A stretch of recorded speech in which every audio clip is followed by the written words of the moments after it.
Hello everyone, welcome back to my channel. आज हम discuss करने वाले हैं क्लास 10 का एक बहुत ही इंपॉर्टेंट चैप्टर जिसका नाम है क्वाड्रेटिक इक्वेशंस। बहुत ही जल्दी जल्दी खत्म हो जाएगा, आप बस नोटबुक निकालिए और वहाँ पे लिखना स्टार्ट कर दीजिए। देखो यहाँ पे क्वाड्रेटिक इक्वेशन का जो डेफिनेशन है वो लिखा हुआ है।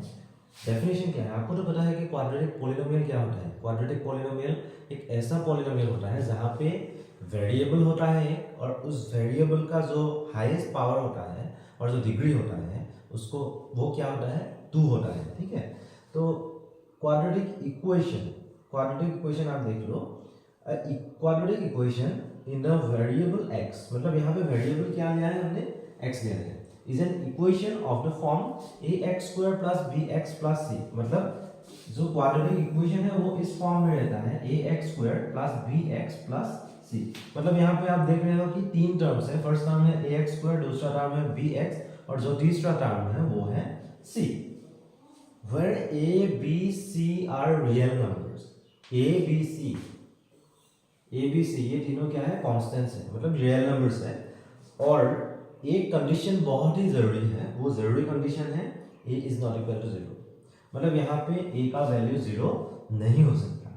a का वैल्यू अगर 0 होगा तो क्या होगा, देखो ax² मतलब 0 × x² plus b × x plus c equal to 0।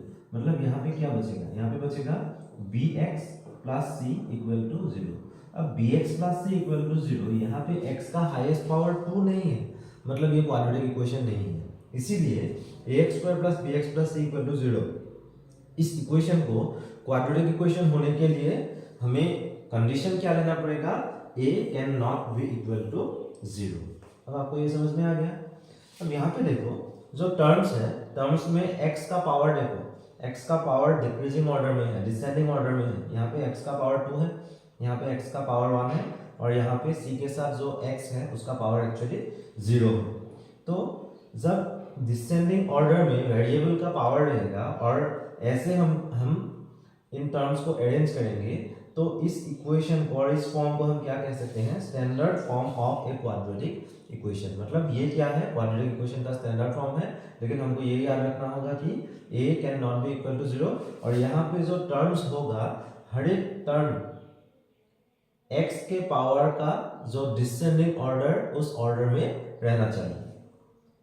अब यहाँ पे देखो इसके बाद आया एग्जाम्पल फर्स्ट एग्जाम्पल है ये क्वाड्रेटिक इक्वेशन का। जो फर्स्ट एग्जांपल दिया है 2x² + 3x + 8 इक्वल टू 0। यहाँ पे तीन टर्म्स है, इक्वल टू 0 है, x का हाईएस्ट पावर 2 है और ये x का जो पावर है वो डिसेंडिंग ऑर्डर में है हर एक टर्म में। तो ये standard form of quadratic equation भी है और हम लोग इसे क्वाड्रेटिक इक्वेशन कह सकते हैं। वैसे ही ये भी 3x² - 8x + 9। बस यहाँ पे आपको ये याद रखना होगा कि इसको अगर हम ax² + bx + c equal to 0 इसके साथ कंपेयर करेंगे तो 0 यहाँ पे इस 0 के साथ इक्वल है, यहाँ पे c है और यहाँ पे 9 है, तो इसीलिए हम कह सकते हैं c का वैल्यू 9 है। उसके बाद x के साथ b है और यहाँ पे x के साथ -8 है, इसीलिए b का वैल्यू क्या होगा, -8 होगा। और x² के साथ यहाँ पे 3 है और यहाँ पे x² के साथ a है, तो a का वैल्यू क्या होगा, a का वैल्यू होगा ये होगा -8। ठीक है, आपको कंपेयर करना भी आना चाहिए। ये तो आपको क्लास 9 में मिल गया था, इसलिए हम डिस्कस नहीं कर रहे इतना, लेकिन ये जरूरी है। a क्या होगा, b क्या होगा और c क्या होगा। यहाँ पे कंफ्यूजन तब आता है जब निगेटिव साइन आता है। पॉजिटिव साइन में कोई कंफ्यूजन नहीं है, लेकिन निगेटिव साइन जब आएगा वहाँ पे कंफ्यूजन होगा कि निगेटिव जो b का वैल्यू है वो -8 है या +8 है। आपको ये याद रखना होगा कि यहाँ पे x के साथ +b है, यहाँ पे x के साथ -8 है, इसीलिए b का वैल्यू क्या होगा, -8 होगा। उसके बाद हम नेक्स्ट आते हैं, एक एग्जांपल दिया हुआ है, check whether the following equation is a quadratic equation. अब देखो क्वाड्रेटिक इक्वेशन होने के लिए इस फॉर्म में रहना चाहिए ax² + bx + c equal to 0। ये भी हो सकता है कभी कभी ax² + bx इक्वल टू 0 और ये भी हो सकता है ax² इक्वल टू 0 और कभी ये भी हो सकता है ax² + c इक्वल टू 0। अगर कोई भी इक्वेशन इस फॉर्म में रहेंगे,